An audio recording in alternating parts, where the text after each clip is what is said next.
Hello दोस्तों, स्वागत है आप सभी का मेरे एक और कहानी में। आज मैं आप लोगों को यह सच्ची घटना पर आधारित एक कहानी सुनाने जा रहा हूं। तो आप लोग कृपया पूरी वीडियो को अच्छी तरह सुने। Step by step, episode by episode मैं आप लोगों को कहानी सुनाता हूं। तो सुनिए, यह कहानी बिहार के एक ज़िला बेगूसराय के बखरी सलौना गांव की है, जहां कहते हैं पुराने समय में तांत्रिकों का गढ़ और मारन विद्या में महारत थे हासिल किया था वहां के लोगों की। आज समय बदल गया है, लोग लालच से भर गए, जिसके वजह से विद्या प्रायः लुप्त हो गई। आज मैं आप लोगों को एक सच्ची घटना सुना रहा हूं। आज से तकरीबन 50 वर्ष पहले बकरी सलौना गांव में एक सिद्ध दयानंद अघोरी रहते थे, जिसके पास बहुत सी मायावी शक्ति थी। वह इंसान को जानवर बनाने के साथ बाघों को भी वश में कर लिया करते थे। वह अघोरी मोरंग से सीख कर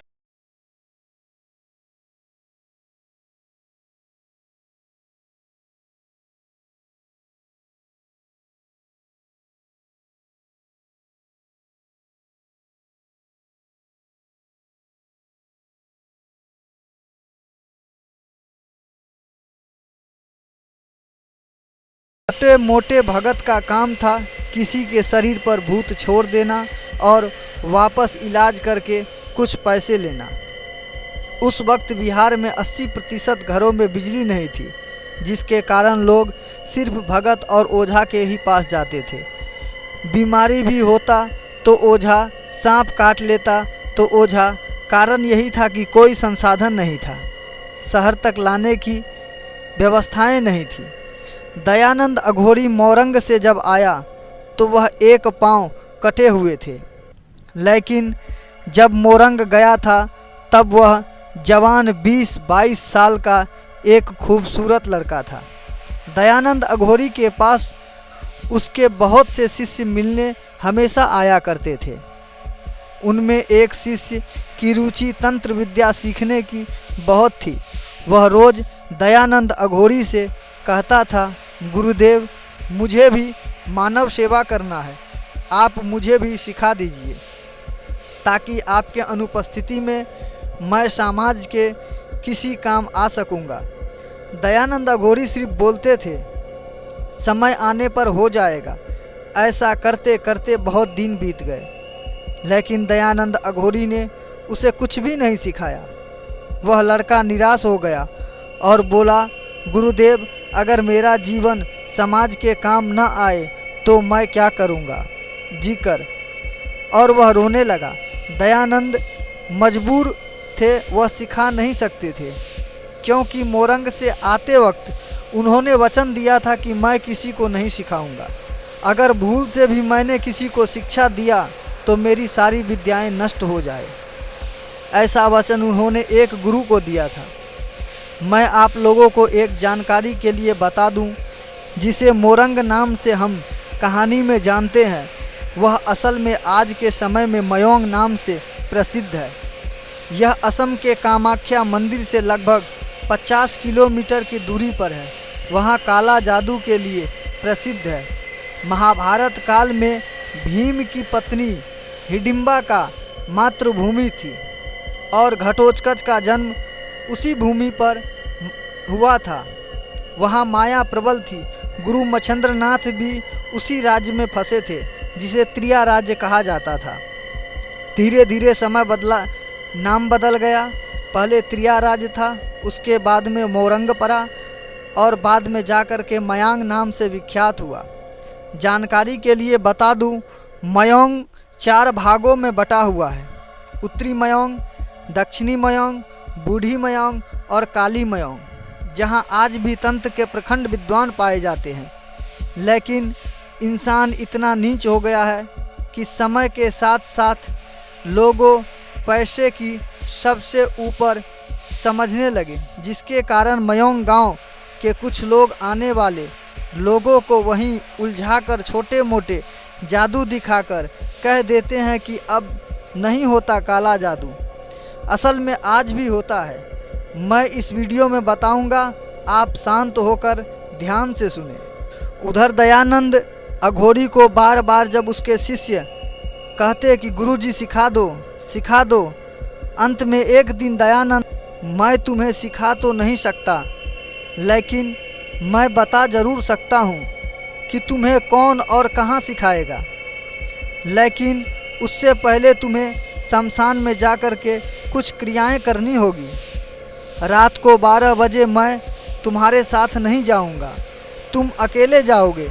शिष्य बोला, ठीक है गुरुदेव। गुरु मन ही मन विचार किया कि यह सीखना तो चाहता है, मैं इसकी परीक्षा भी ले लूँगा ताकि समझ में तो आए कि वह इस योग्य है भी कि नहीं। मन में विचार करके गुरु ने कहा, बेटा रात में आना। दयानंद मैथिली भाषा में बोलते थे, लेकिन मैं आप लोगों को समझने के लिए हिंदी में बता रहा हूँ। इतना कहकर दयानंद अघोरी ने अपने आसन पर ध्यान करने लगे और उसका शिष्य अपने घर चला गया। धीरे धीरे शाम होने लगी। सूर्य की रोशनी लाल लाल केसरी रंग की तरह हो गया। आकाश में कुछ काले बादल, कुछ लाल बादल, कुछ सफ़ेद बादल, जैसे माहौल ही आज अलग सा है। दयानंद अघोरी ने पूजा करने के लिए कुछ थाली में निकाल लिया। अपने आसन पर बैठकर किसी का आवाहन किया। इतने में 4-5 काले रंग का साया उनके आसपास आ गया और वह दयानंद अघोरी उनसे बातें कर रहे थे और आदेश दे रहे थे कि क्या करना है। यह सब घटना एक बच्ची देख रही थी। वह शौच के लिए अपने कुछ सहेलियों के साथ खेत में गई थी। लौटते समय उसने और उसके कुछ सहेलियों ने यह घटना देखी। वह लोग डर गई और भागती हुई अपने घर आई। वहाँ आकर के वह गिर पड़ी। माँ बाप ने देखा बच्ची तो ठीक थी, अचानक क्या हो गया। वह दौड़े दौड़े दयानंद अघोरी बाबा के पास आया और बोला, बाबा यह देखो क्या हो गया। अभी गई थी शौच करने के लिए, आने के बाद अचानक क्या हो गया। बाबा ने सर पर हाथ फेरा, थोड़ा जल पिलाया और वह बच्ची स्वस्थ हो गई। लेकिन उस बच्ची ने जो घटनाएं देखी थी वह सब मानो भूल गई। बाबा उससे पूछे, बता बेटी क्या हुआ था तुम्हें। उस बच्ची ने कहा, कुछ भी नहीं, मैं आंगन में खेल रही थी, बस गिर गई। बाबा बोले उसके माँ बाप को कि ले जाओ और गरम गरम दूध पिला दो और इसे सोने के लिए कहो। इतने में समय कैसे बीत गया पता ही नहीं चला। रात हो गई, तकरीबन 11 बजे होंगे। उधर से उनके शिष्य भी आ गए और बोले, गुरुजी समय से पहले आ गया हूँ। दयानंद अघोरी बाबा ने बोला, जब आ ही गए हो तो नहा लो। शिष्य गया। बगल में कुछ दूर पर एक कुआं था, वहाँ वह स्नान करने लगा। स्नान करने के बाद वह दयानंद अघोरी बाबा के पास आए और बोला, गुरुजी मैंने स्नान कर लिया, अब मुझे क्या करना है। दयानंद अघोरी बाबा ने कहा, बेटा कुछ नहीं, यह थाली लो, पूजा की और सीधे शमशान चले जाओ। यहाँ से तकरीबन 1 किलोमीटर है उत्तर की तरफ। वहाँ जाकर जलती हुई चिता में यह सब डाल देना और वहीं आसन लगा करके 3 घंटे ओम नमः शिवाय का जाप करना। शिष्य बोला, गुरुजी रक्षा का कोई मंत्र नहीं बताएं, वहाँ मैं अपनी सुरक्षा कैसे करूँगा। दयानंद अघोरी बाबा ने कहा, बेटा शिव कौन है। शिष्य बोले, महादेव। दयानंद अघोरी बाबा ने कहा, बेटा वह रहते कहाँ हैं। तो शिष्य बोला, गुरुदेव शमशान में।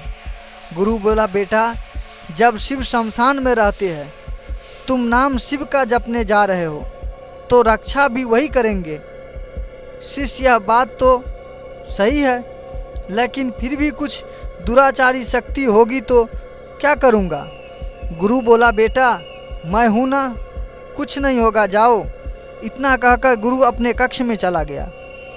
शिष्य की गतिविधियों को देखने के लिए उधर शिष्य थाली लिए धीरे धीरे कदम बढ़ाता हुआ वह शमशान की तरफ चल दिया। डर का दूसरा नाम शमशान है। जैसे जैसे वह शमशान की तरफ बढ़ रहा था वैसे वैसे उसे डर का अनुभव हो रहा था। चारों तरफ अंधेरा, झिंगुर की आवाज़ें, कुत्ते की आवाज़ें, गीदड़ की आवाज़ें और वहाँ के वातावरण को भयानक बना रहा था। वह लड़का जैसे तैसे डरते हुए सही चिता के पास जा पहुँचा। वह चिता जल रही थी। आज लाल लाल लकड़ी के जलने पर चिट चिट की आवाज़ें और चारों तरफ जोगनियों अपनी छोटी सी रोशनी में माहौल को और भयानक बना रही थी। गांव में जोगनी कहते हैं एक छोटे से कीड़े को जिसके पीछे हमेशा एक बल्ब जैसी रोशनी जलती रहती है। आप लोगों के गांव में इसे क्या कहते हैं कमेंट में ज़रूर बताएं। वह लड़का उसी चिता के पास कलेजे पर पत्थर रखकर बैठ गया क्योंकि उसे भूख कुछ पाने की थी। बैठकर उसने गुरु की बताई सारी बातों को फिर अपने दिमाग में घुमाया और सारी सामग्री उस चिते में झोंक दिया और आसन लगाकर ओम नमः शिवाय जाप करने लगा। आंखें बंद करके थोड़ी सी हवा चलती या पत्तों की खरखराहट की आवाज़ें आती तो उसके दिल में एक भय का माहौल ला देता। लेकिन क्या करे, गुरु ने कहा था 3 घंटे बैठकर जप करना है। वह किसी तरह अपने को समझाकर जाप कंटिन्यू चालू ही रखा। उधर दयानंद अघोरी जी सोए नहीं थे। वह ध्यान के माध्यम से सब देख रहे थे, शमशान में होने वाली सभी घटना। क्योंकि गुरु का धर्म होता है शिष्य अगर किसी को बनाए तो वह उसकी सारी मुसीबतों से उस शिष्य की रक्षा करना। धीरे धीरे समय बीत रहा है। अभी तकरीबन 1 घंटे ही हुए होंगे। गुरु ने विचार किया यही उचित समय है, परीक्षा ले लो इसकी। इतना विचार करके गुरु ने 3-4 भूत प्रेत का आवाहन किया और आज्ञा दी कि जाओ उस शमशान में मेरा शिष्य शिव का जाप कर रहा है। कुछ ऐसा करो कि वह डर जाए और भाग खड़ा हो। अगर वह नहीं भागा तो समझ लेना यह बहुत मजबूत दिल वाला है और वापस आ जाना। सारे भूत प्रेतों ने कहा ठीक है, लेकिन अगर वह मर गया तो मेरा कसूर नहीं होगा। दयानंद अघोरी जी ने कहा वैसा मत डराना, बस अनुभव कराना है तुम्हें कि तुम हो। सारे भूत प्रेत बोला ठीक है। इतना कहकर भूत वहाँ से शमशान चला गया। उधर दयानंद अघोरी ने शिव मंत्र में लगा हुआ है। जब ध्यान थोड़ा गहरा हुआ तो उसके कानों में कुछ आवाज़ें आने लगी। वह शिष्य हल्का घबरा गया कि अभी तक तो ठीक था, लेकिन यह अब आवाज़ किसकी आ रही है। वह थोड़ा और ध्यान से सुना तो उसे राम नाम सत्य है, राम नाम सत्य है ऐसा आवाज़ उसके कानों में आने लगी। वह शिष्य सोचा कि लगता है गांव में कोई मर गया है, उसे यहाँ जलाने के लिए लेकर आया है। लेकिन उसके मन में डर का माहौल था।